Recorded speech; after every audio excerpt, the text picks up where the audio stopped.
College gate দিয়ে প্রবেশ করে দেখি কয়েকজন ছেলে আর মেয়ে মিলে একজনকে রেগিং করছে। তা দেখে আমি চুপচাপ সেখান থেকে চলে যাচ্ছি। তখন কেউ একজন আমাকে বলল, এই ছেলে দাঁড়া। তখন আমি বললাম, যে আমাকে বলছেন? তখন একটা মেয়ে বলল, হ্যাঁ, তোকে ছাড়া তো এখানে কাউকেই দেখছি না। আমি বললাম, হ্যাঁ বলেন। তখন মেয়েটা বলল, তুই কি এখানে নতুন? আমি বললাম, জি, সবেমাত্র ভর্তি হয়েছি। মেয়েটা বলল, এখানে অনেকগুলা রুলস আছে, প্রত্যেক দিন আসার সময় আমাদেরকে সালাম দিয়ে প্রবেশ করবি। আমি মাথা নাড়িয়ে বললাম, আচ্ছা। তখন একটা ছেলে বলল, এই ক্ষেতটার সাথে তুই এভাবে কথা বলছিস কেন? জামা কাপড়ের অবস্থা দেখছস? আমি একটু মুস্কি মুস্কি হাসছি। তখন মেয়েটা বলল, এই তুই হাসছিস কেন? আমি বললাম, তেমন কিছু না। তখন মেয়েটা বলল, আমার মুখে মুখে কথা বলিস? এই বলে আমাকে 2 থেকে 3টা থাপ্পড় মারল। আমি তাল সামলাতে না পেরে মেঝেতে পড়ে গেলাম, আর ছেলেগুলো অযথা আমাকে মারতে শুরু করলো। আমি বললাম, আমি তো আপনাদের কথা অমান্য করি নাই, তাহলে কেন আমাকে আঘাত করছেন? তারা অনেকক্ষণ ধরে আমাকে মারলো, কিন্তু অবাক করার বিষয় হচ্ছে কলেজের সবাই হা করে সব দেখছে, কেউ আসছে না। অনেকক্ষণ মারার পর মেয়েটা বলল, এবার ছাড়, না হলে মরে যাবে।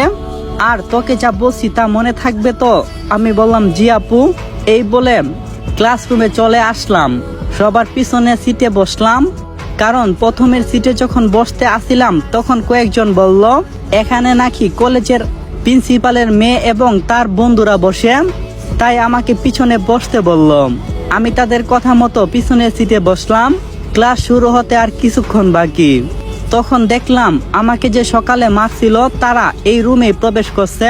আমি আর তা দেখে অবাক হলাম না, চুপচাপ বসে রইলাম। আর মেয়েটা আমাকে দেখে ফেলে আমার দিকে আঙ্গুল তাক করে বলল, ওই দেখ, ক্ষেত্রে আমাদের ক্লাসে। তাহলে এই ক্ষেত্রে আমাদের সাথেই পড়ে? একটা ছেলে বলল। তখন মেয়েটা বলল, মনে হই কারো পা ধরে এখানে ভর্তি হয়েছে। তখন ক্লাসে একজন লোক প্রবেশ করলো, বোধহয় তিনি এই কলেজের শিক্ষক। তিনি এসে সবার সাথে পরিচয় হয়ে নিল। একে একে সবাই পরিচয় পর্ব শেষ করলো। এবার আমার পালা। আমাকে জিজ্ঞেস করা হলো, তোমার নাম কি? আমি বললাম, আমার নাম সাইমন। তখন স্যার বলল, একটা কথা বলি, মনে কোনো কিছু নিও না। আমি বললাম, জি, আপনি নির্দ্বিধায় বলতে পারেন। তখন স্যার বলল, তুমি এরকম পোশাক পরে কেন স্কুলে আসছো? তখন আমি মাথা নিচু করে বললাম, আমার সামর্থ্য নাই যে দামি দামি পোশাক কেনার। স্যার বলল, মানে? আমি বললাম, জি স্যার। স্যার বলল, আমাকে খুলে বলো। আমি বললাম, এই পৃথিবীতে আমার আপন বলতে কেউ নাই। আমি এতিমখানায় বড় হয়েছি, আর সেখানে কাজ করেই এই কলেজে ভর্তি হয়েছি। তখন স্যার বলল, ও এই ব্যাপার? আমি মাথা নাড়ে বললাম, জি স্যার। স্যার বোধহয় কান্না করে ফেলবে, তার চেহারা দেখে বোঝা যাচ্ছে। মেয়েটাও মাথাটা নিচু করে ফেললো আমার কথা শুনে। তখন স্যার একটা প্রশ্ন করছিল সবার উদ্দেশ্যে, কেউ তা সঠিক উত্তর দিতে পারেনি, শুধু আমি বাদে। তখন অনেকেই হিংসা করছিল। তখন একজন ছেলে আমার পাশে এসে বসলো, আর আমার দিকে হাত বাড়িয়ে দিয়ে বলল, আমি হলাম সামি, এই কলেজেই পড়ি, তোমার নাম কি? আমি বললাম, আমি হলাম সাইমন। ছেলেটা বলল, আমরা কি বন্ধু হতে পারি? আমি বললাম, জি, কেন না। তারপর সেখান থেকে ক্লাস করে বাসায় ফিরছি। কলেজের গেটের সামনে যেতেই মেয়েটা আবার আমাকে ডাক দিল। আমি মনে মনে ভাবলাম, বোধহয় আমাকে মারবে। আমি কাছে যেতেই বলল, আমার ভুল হয়ে গেছে, আমাকে ক্ষমা করে দিও। আমি বললাম, আপনি কেন ক্ষমা চাচ্ছেন? যদি ক্ষমা পেতে চান তাহলে সকালে যে ছেলেটার গায়ে হাত তুলছিলেন ওই ছেলেটার কাছ থেকেও ক্ষমা চান। আর আপনারা তো প্রতিনিয়ত এসব কাজ করেন। আর এটা হচ্ছে একটা শিক্ষা কেন্দ্র, এখানে মানুষ শিক্ষা অর্জন করার জন্য আসে আর জ্ঞান লাভ করে। আর আপনাদের মতো কিছু মানুষ সেটাকে নেশার জায়গা বানিয়ে ফেলছে।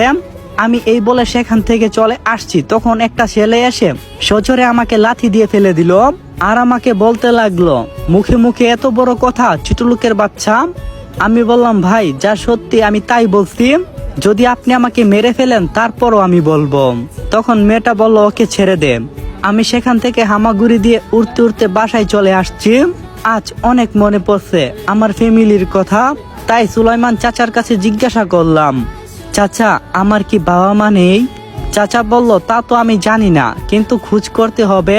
যদি উপরওয়ালা চাই তাহলে তুমি তাদেরকে একদিন না একদিন পাবে। এই থেকে শুরু হয় আমার কলেজ জীবন। প্রতিদিনের নেই কলেজে যেতে থাকি। এখন মেয়েটার সাথেও অনেক ভালো সম্পর্ক হয়ে গেছে। আরে আপনাদেরকে তো ওর নাম বলা হলো না, ওর নাম হলো দিয়া। মেয়েটা বেশ সুন্দরী, বলতে গেলে এই কলেজের ক্রাশ। যে কোনো ছেলে এক দেখাতেই তার প্রেমে পাগল হয়ে যাবে। একদিন দিয়া বলল, চলো আমরা একটু ঘুরতে যাব। আমি বললাম, আমার না একটু কাজ আছে, আমি যেতে পারবো না। দিয়া বলল, চলো না। দিয়া একটা রিক্সা ডাক দিল, রিক্সাতে করে দুইজনে যাচ্ছি। হঠাৎ আমি বললাম,